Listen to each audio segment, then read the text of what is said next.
Welcome back, guys. In this video, I'd like to expand on what we learnt in the previous video by taking it one step further and applying it to an example problem. So here we're asked to solve for the forces within this truss, and we're going to use the method of joints. And it's called method of joints because we're going to tackle each joint individually. So that's joint B, A, and C. Alright, so we know that this is a pin support. So we're going to have a Y and an X reaction. And we know that this is a roller support, so we're just going to have the normal Y reaction. Let's quickly check whether it's statically determinate for us to be able to solve it. So we have three members, we have three joints, and we have 1, 2, 3 reactions. So you'll find that 3 does in fact equal to 3, so we can solve for it. Awesome. Let's take a quick look at joint B. I've chosen joint B because we have one of the loadings. That's the 100 Newton load here. So let's see if we can look at joint B and get the loadings for member BA. So that's this member here, as well as member BC. Okay, so I've taken a close up of that joint. It's joint B, represented here in this free body diagram. Let's start by summing the forces in the X direction. Okay, so which X forces do we have in this free body diagram? Well, obviously we've got the 100 Newton force acting in the positive X direction. And there's also going to be an X component of this BC member, isn't there? So if you can picture this BC member runs diagonally. So there's going to be a force in this direction. And it's in the negative X direction because this load is in the positive X direction. So just by virtue of elimination, we can assume that the X component of BC is going to be in the negative X direction. Okay, so how are we going to represent this force, this X component of BC? Well, if you just think about simple trigonometry, this angle here, 45, the sine of 45 is the opposite, which is this X component of the force, over the hypotenuse, which is the BC member. So then we have X equals BC sine 45, okay? So let's pop that into our equation. 100 minus BC sine 45 equals 0. Okay. So if we do some rearranging, we have BC equals 100 divided by sine 45. BC equals 141.42 newtons. Terrific. So we can see that this BC member is running diagonally. Okay, so it's going to have a negative X component of its force, and well, we can assume that it's also going to have a positive Y component, isn't it? So you can imagine it's going like that, the Y component of this force. So it's compressing into joint B. So that's a compressive force there. Now let's sum the forces in the Y direction. Okay, so we're going to have this Y component, positive Y component of member BC. And how are we going to represent that Y component? Well, just like we did before, the adjacent to this angle is going to be the Y component.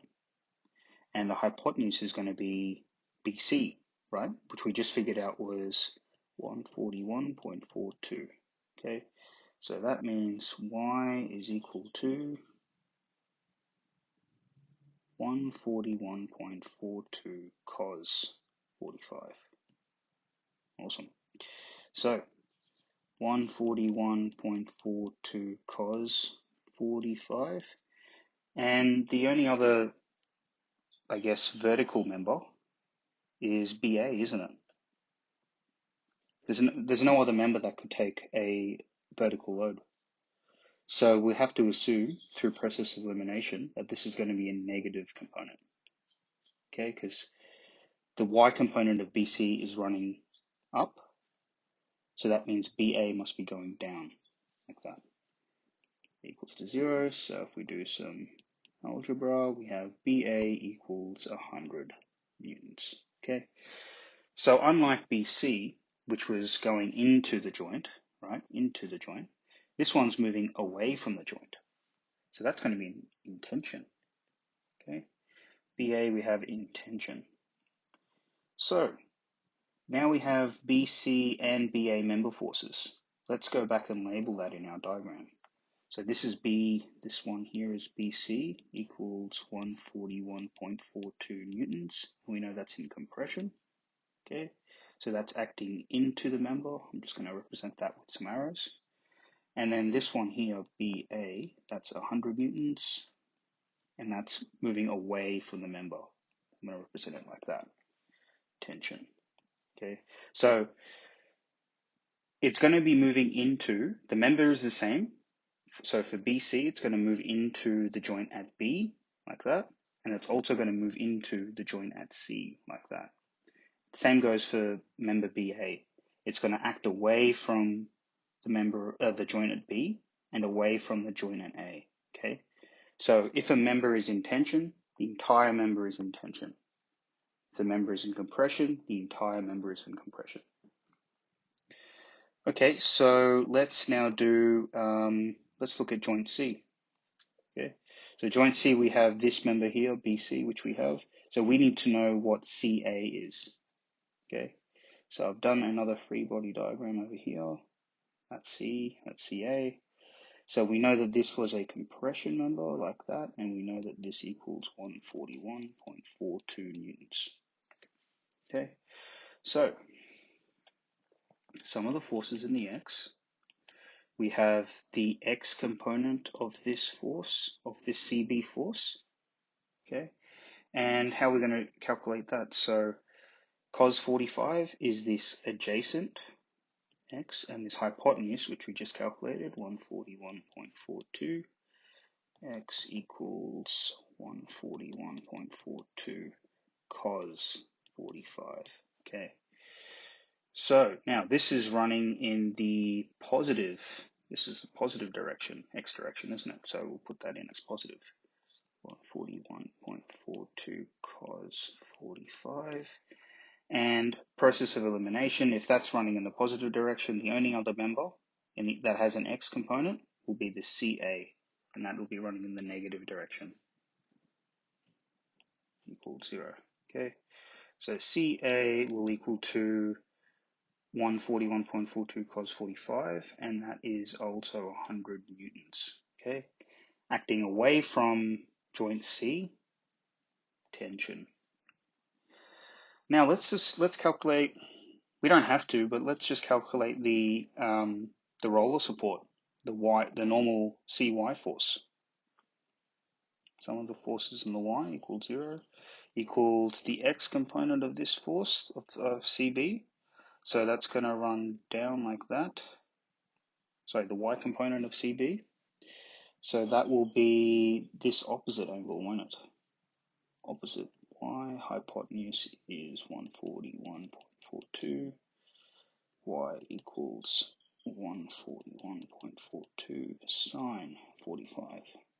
Okay, so that is the negative. That's going in the negative direction, isn't it? And CY will be in the positive. Process of elimination. CY minus 141.42 sine 45 equals 0. CY 100 newtons. Okay, and this, because it's not a member, it's not going to require compression or a tension force. All right, so let's pop that in our diagram. So that is CA equals 100 newtons, and we determined it to be in tension, like that, tension. And this is 100 newtons, applying upwards. Let's finally look at A. So we don't need to solve for any more members, but for completeness, we'll solve for the X and the Y reaction forces. This is going to be super easy because we've got everything else. So we know AB is 100 newtons. We know AC is also 100 newtons. Okay, we calculated these just before. and that was in tension like that, and AC was also in tension. So without doing any sum of the forces, if AB is going in the positive Y direction, AY is going to be 100 newtons in the negative direction, isn't it? There's no other members here to take the Y component off the load. And similarly, AX, that's also going to be in the negative X component, isn't it? Because there's no other member to take the X component of the force. And that is done. Let's put that back in the original diagram. So that equals 100 newtons. Just going to check the direction of this arrow. So X, was that in the positive? Or was it AX? No, that's AX is in the negative, so we got that wrong, but we can change that quickly. And AY was in the negative direction.